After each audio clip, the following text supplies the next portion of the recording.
Mind you, these people come from places where they have no freedom of speech. And here, they come to these Western countries and they say, whoa, where are my human rights? Where is my free speech? No, there is no free speech when you glorify rape and murder. I came here to the UK to receive an education and I came to the UK to receive an education and spread Hamas's propaganda and celebrate terrorism. And you thought that you could get away with it? Maybe in the olden days, yes, you would have gotten away with it, but I think things are changing, thankfully. All right, folks, this is Harris Sultan, and I've got another piece of good news for you. Remember this woman? Yeah. This woman claimed asylum in the UK on the premise that her life is in danger in Gaza because Hamas is after her. So the UK, being a humanitarian country willing to be exploited by charlatans like this woman, gave her asylum. And then October 7th happened. And then we saw her wearing paraglider stickers and celebrating those attacks. I covered this news story a couple of weeks ago. Do check out the video. And not only that, there was a Muslim British judge as well who actually acquitted her and spared her from going to prison because he said that, well, she's not really supporting Hamas. So that guy is under investigation too. So I think he breached the code of conduct as well. But that woman was not the only one. We know earlier this year, Donald Trump said that when he comes to power, he's going to get people to monitor the footage of all these university campuses, and anyone who's been supporting or glorifying Hamas, he would cancel the student visas. I will cancel the student visas of Hamas sympathizers on college campuses. The college campuses are being taken over, and all of the resident aliens who joined in the pro-jihadist protest this month. So I was like, Trump might not come until next year. So what are we going to do in the meantime? In the meantime, we are seeing this chaos spreading in Western universities. So what do we do? What about the UK government? Now, I know the UK public is awfully disillusioned by the Conservatives. I don't really blame them, but that doesn't mean that we should not appreciate all the good steps that are being taken by Rishi Sunak, okay? I understand that it might be a bit too late for him and the Conservatives are going to get wiped out in the next general election. But if you think that the UK is going to get better, no, things are going to get worse before they get better because, oh my God, it actually sends chills down my spine just thinking about what the 5 years under Labour are going to look like. If you think that the Conservatives messed it up, it's going to be 10 times worse under the Labour Party. But you can't really exonerate the Conservatives either. They brought it upon themselves. Rishi Sunak might have joined the party a bit later, and it might be unfair for us to actually put all the blame on him. He's the one who's been taking some really radical steps without actually looking like a fanatic. He has redefined extremism. He has consistently condemned these pro-Hamas supporters. And not only he has condemned them, but he's actually started taking steps to mitigate the threat of Islamism in the UK as well. And obviously the infamous Rwanda plan, I know it might not be enough, but it's still something, okay? It's something. So I don't know. I like the guy. I'm not a UK citizen. I don't have voting rights. I can't vote for him. But I can say as an outsider that Rishi Sunak is probably the best prime minister you've had in recent memory. So anyway, most of these protesters are actually Muslims, and then they get powered by these blue-haired, self-righteous, pathological, altruistic Wokistanis. But in the process, they even side with Hamas.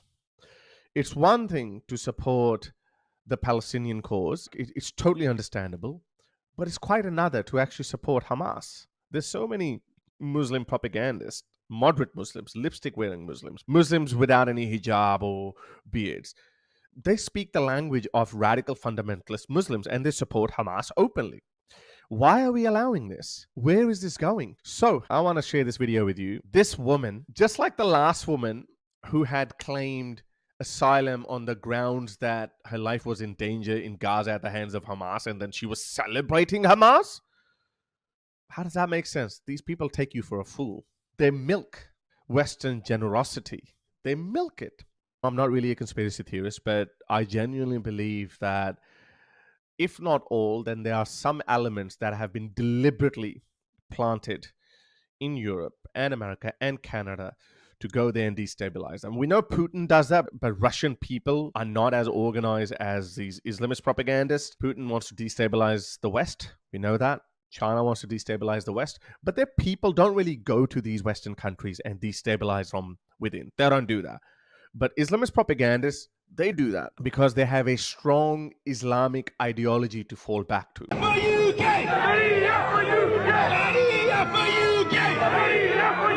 So would you like to see Sharia law in Canada replace Canadian law?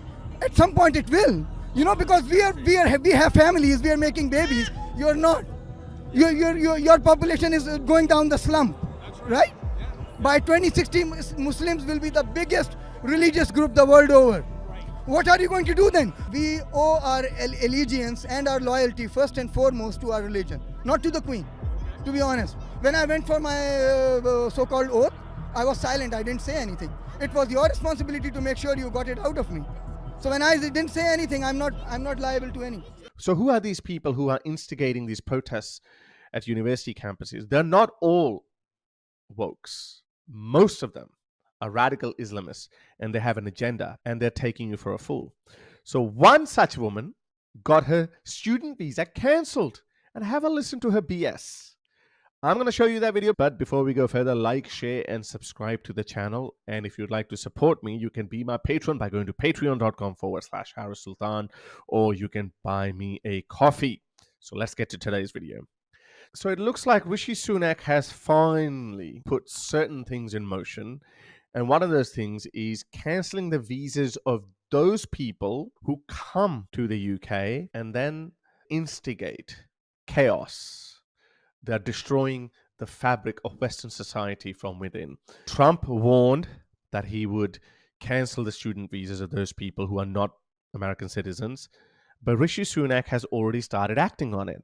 So this woman had her student visa cancelled after she said, "We are full of pride. We are really, really full of joy at what has happened." This woman on student visa said that at a university campus immediately after the October 7 terrorist attacks. And she thought that nothing's going to happen. You know why she thought that? Is because our governments have been lazy. They haven't been taking any action against these people. So have a listen to her dismay at, whoa, I thought I could say anything I want. And now, as an Islamist propagandist, playing victim again. Mind you, these people come from places where they have no freedom of speech. And here, they come to these Western countries and they say, whoa, where are my human rights? Where is my free speech? No, there is no free speech when you glorify rape and murder. So have a listen to this woman. Look what she's saying. Her name is Dana Abu Qamar. I'm Dana Abu Qamar, a Palestinian law student at the University of Manchester, and the Home Office decided to cancel my student visa after I spoke up at a pro-Palestine protest. After I spoke up at a pro-Palestine protest. Do you know what she means by speaking up? This is what she said after the October 7 terrorist attacks. We are full of pride. We are really, really full of joy. Yay! Just like that woman who was celebrating the October 7 terrorist attacks by displaying stickers of paragliders on her t-shirt. And the Muslim judge acquitted her. They're taking you for freaking fools. It just makes my blood boil. But I think things are starting to change. But they won't change if you put Labour in office. I came here to the UK to receive an education, and I came to the UK to receive an education and spread Hamas's propaganda and celebrate terrorism. And you thought that you could get away with it? Maybe in the olden days, yes, you would have gotten away with it, but I think things are changing, thankfully. as a resident, I thought that I would receive equal rights here. Actually, no, you don't receive equal rights because you're not a freaking citizen. You are a guest in this country. You have to abide by the laws. You have to show some respect towards the values of the native culture. You have to do that. She's only one. I hope they cancel visas of thousands of these people without any chance of appeal. Here in the UK, in terms of my human rights to freely express myself and stand in solidarity. Look who's talking. Woman, you can't even take your hijab off. And you're talking about my human rights. You're talking about free choice. You're talking about freedom of speech. You don't even have the freedom to take that piece of cloth off your head. And you want to tell us that, I want free speech. I want to be able to show solidarity to a terrorist organization. I want to be able to celebrate terrorist attacks. No, honey, not going to happen. With those who are oppressed in Gaza and beyond. But it came to me as a shocking realization that no, there is systemic discrimination here in the UK. Oh, there's discrimination in the UK, that the UK government is not allowing her to celebrate terrorism. And this country that takes pride in itself for being a beacon of human rights, for being a beacon of democracy, does not. Oh, sorry, I didn't realize that. To be a beacon of human rights, to be a beacon of democracy, we need to allow these clowns who come from very primitive cultures, sorry to say that, to regurgitate the terrorist narratives. Oh, sorry. Okay. We need to do that. Yeah. Okay, good. Not act in that manner towards ethnic minorities and towards people of color like myself. Race baiting. I'm a person of color. And I'm saying that people like you who do not respect Western values, who do not stand up for British values, need to be sent back to places that you really idolize. There is no free speech under Hamas-controlled Gaza. There is no free speech in the Middle East. All of those countries are dictatorships. You would not last a day. You have no free speech there. But you still want to speak up for them. You still glamorize those countries and governments. So no. It's got nothing to do with color. It's got to do with your values. So it was very shocking to me, and I was completely distraught to receive such a decision. The last 7 months were very difficult for me and my family, not only because we have family in Gaza, 15 of whom I've lost. They were murdered in an Israeli airstrike that targeted their residential building in Gaza City. But okay, so 15 people losing their lives now, that is obviously a tragedy, if it's true, but you don't really look that distraught. We have seen...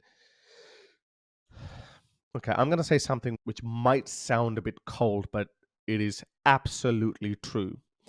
These people are so radicalized that they actually don't value their own human life. When the former Israeli Prime Minister Golda Meir said that we'll have peace when these people would love their children more than they hate us, that quote is so profound. Yes, these people really do see their children, their family members as tools to pressure Israel to regain not independence, to regain that land. It's all about the land. 100% this woman believes from the river to the sea, Palestine will be free. In her worldview, there is no middle ground. You might think that I'm being really harsh. Have a listen to this woman. لماذا ينجبون أعدادا كبيرة من البنات والبنين؟ يعني كان الرد جميل، الرد جميل. نحن ننجب هؤلاء بكثرة لندفعهم حتى للموت. هذه طرفة أرويها لك عن جد. They see their relatives, family members, children as means to an end. And their end is wipe off the state of Israel. That's it. That's their goal. And in order to achieve that goal, if they have to sacrifice all their family members, then it doesn't matter to them. So that's why you can see her. She doesn't look that distraught. Ahmed Al-Khatib, the guy I interviewed here a couple of months ago, Palestinian, I think he lost about 30 family members. Now, you can see that he's terribly distraught because he doesn't think like these people. He actually wants to find peace. He wants to live side by side Israel. He does not support Hamas. He does not say that from the river to the sea, Palestine will be free. He wants to find a middle ground. That's the difference. This woman, I'm sorry, she just threw that losing 15 people in there just to gain sympathy, but I'm sorry, it's not sellable. I'm sorry. Also the fact that I am going through this very difficult experience. You look pretty calm. Sorry. Where my voice is being suppressed and I'm being censored. She's more concerned about her voice being censored or suppressed than losing 15 family members. I'm sorry, I wouldn't be this calm if I had lost 15 family members. So this tells me that these people are more concerned about their political objectives. This is about her political objectives, and that includes exploiting the weaknesses in Western democracies. For simply standing in solidarity with my people who are being genocided currently in Gaza. Sorry, that's not genocide. The UN has quietly revised the number from 13,000 women and children dead to 8,000 women and children dead. 8,000. Now, the rest of them are men. Israel says most of them are Hamas fighters. Because these official figures that come out of Hamas, they actually don't make a distinction between Hamas fighters and civilians. So they just say, okay, well, 30,000 people have died and 13,000 are women and children. Now, the UN has said, oh, sorry, it's not 13,000, it's actually 8,000. Right. What about the rest? Who cares? Nobody cares. The UN doesn't care. People don't care. People like her don't care. They just want to throw those buzzwords in. Genocide, genocide. If that actually turns out to be true, and if we go by Israeli figures, I think Netanyahu said it's 1-to-1, one civilian per one enemy combatant. If that is true, I don't think it might be entirely true. It might be 1.4, 1.5, because not all men are Hamas's fighters. But even then, it's the best ratio that you'd get anywhere. Yet, Israel is the most maligned country. It's because we have allowed these propagandists to spread their propaganda in university campuses, on social media, unopposed. I know we can't actually identify and deport all of these Islamist propagandists. We can't do that. But if you start doing it now, if you do 5, 10, 100, 200 people, just cancel 200 visas, boom! But something tells me they actually don't worry about that. She's not really that worried. She's like, okay, well, I'll fight for it because why go down without fighting? She doesn't look that worried about it. So it's been extremely difficult on both ends, really. No, I did not expect the Home Office to take such an egregious decision. That's it. She did not expect it. Do you know why she didn't expect it? Okay, let me tell you a story. When I came to Australia back in 2003, it was a different world back then. Yeah, I was a young Muslim man. September 2001 had happened only 2 years ago. In fact, I was actually refused a student visa because I initially wanted to go to the US and they didn't let me in, which is fair enough. You know, like, come on, we just brought down the 2 buildings and killed 3,000 civilians. So a young 19-year-old man, they didn't let him in. Okay, fine. But back then, I remember the Muslim community, the Muslim diaspora in Western countries, they were absolutely petrified of getting arrested. So they would be so careful about what they're going to write in text messages. If they say bomb, if they say anything, any of those buzzwords, they were worried. I don't know how true that is. The Patriot Act did come around those days. And people were worried. Muslims were worried. They would say, if we say something as a joke, we're going to get screwed. So we were scared. And we should have been scared. But these people, they're not scared. They don't care. They celebrate Hamas is terrorists by putting the stickers on their sweatshirts. They glorify them. They openly boast about them. They openly praise them on the social media accounts, in their speeches at university campuses. They're not scared. And this is exactly what it means. She thought that the government's not going to do anything. They're impotent politicians. They're not going to do anything. That's what she thought. In revoking my student visa, based on my public statements that simply express my support and solidarity with the Palestinians in Gaza break. Yeah, that's simply showing support to Palestinian people by saying we are full of pride. We are really, really full of joy at what has happened. What actually happened? What did happen? Women got raped. Babies got killed. Men got beheaded with shovels. People got shot in the head at point blank range. Children got shot. All advertised by Hamas. Not a conspiracy theory. All advertised by Hamas. And all of these people celebrated it. And they thought that the UK government and Western governments are not going to take any action. And they were right. They were not going to take any action. It's thanks to people like you who have said that this is not going to fly in our liberal democracies. It cannot fly. We cannot allow that. What kind of a society are we going to create where we celebrate beheading and murder and rape of people in broad daylight? My words were taken out of context. And okay, under what context would you say that what's happening? I am overjoyed. Under what context would you ever say that? They always say that my words were taken. But look at this. She's actually changed her tone. Isn't that amazing? Look at this hijabi. Piers Morgan, if Piers Morgan has achieved anything in his life, he's achieved this. He has taken this ugly mask off these Islamist propagandists' faces. Do you condemn Hamas? How many times we've seen these people? Those who are citizens, because they still think that they are untouchables. They don't condemn Hamas. They still don't condemn Hamas. They don't condemn Hamas. But because she is not a citizen and she's got her student visa cancelled, she's saying, oh, well, they were taken out of context. I didn't mean that. All these other Islamists, they openly still say on live TV, they say they just broke out of prison. They're just reacting. The October 7th terrorist attack didn't happen in a vacuum. They're just resisting. And I will never condemn and organized resistance. They make every excuse under the sun. They justify the October 7 terrorist attacks. But they don't say this. They don't even say that, oh, I was taken out of context. But this woman, ooh, and we need more of that. And they were framed as me supporting harm to innocent civilians, which is completely false and completely untrue.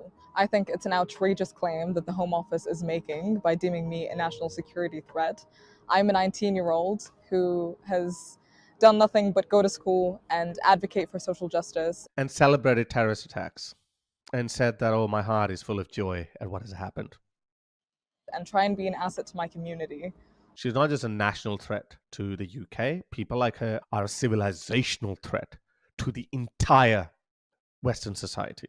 So by saying that I pose a threat to public security and national security is... Sorry, honey, your bullshit is not working anymore. You're gone.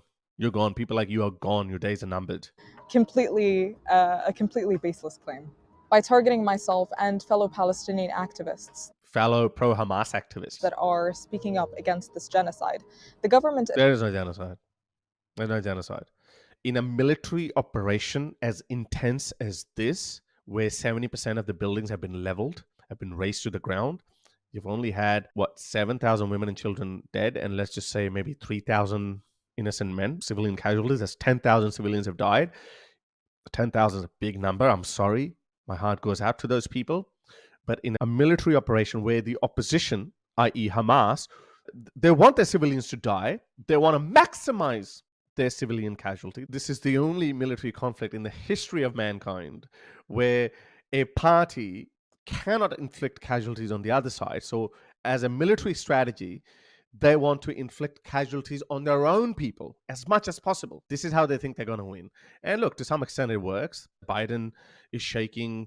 The West is overall shaking. But kudos to Netanyahu. I don't think I would ever praise him, but I think kudos to him. His resolve remains unchallenged. He's going into Rafah, and I hope he goes into Rafah. There's no way in hell that you can leave this military operation halfway. It just doesn't make any sense. It's trying to make an example for... Good. We need to make an example out of you. For other people and deter them from speaking up against this. Yeah. In choosing to appeal against the Home Office's egregious decision to cancel my student visa on national security grounds for simply speaking up on Palestine.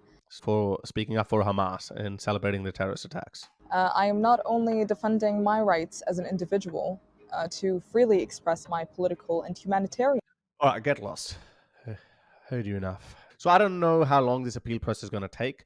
I would hope that they start cancelling their visas en masse without any chance to appeal. Desperate times, desperate measures. These people have been taking you for a ride. These people have been taking Western generosity for a ride. It's time that we stop it. So I hope you liked today's video. If you'd like me to continue making awesome videos like these, then you can be my patron by going to patreon.com/Sultan, or you can buy me a coffee. Until next time, ta-da. If you'd like to support my work, you can become my patron by going to patreon.com/Sultan, or you can simply buy me a coffee.